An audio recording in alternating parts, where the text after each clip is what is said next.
Without a doubt, these last few days and weeks have been gut-wrenching for Catholics and the Church in the United States.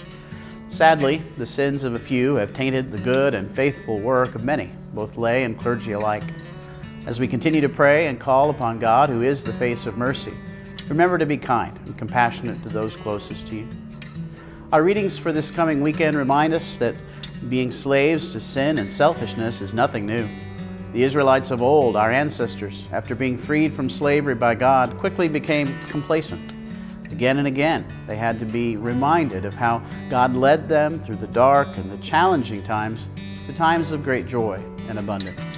And in choosing once again to believe and trust in the one God, they found freedom and new life.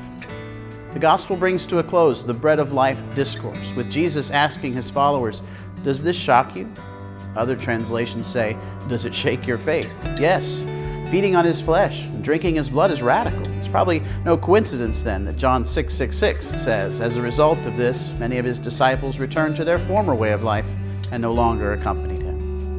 But Simon Peter, the disciple most like us, I think, utters the beautiful statement of faith, "Master, to whom shall we go?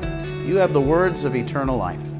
And not only does he have the words, he is the Word, made flesh, that he knows us inside and out. Does our faith get shaken?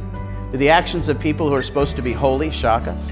Yes, all these things are real effects of our humanity. But thanks be to God, we can still go to him and worship him as the Word of eternal life for each of us.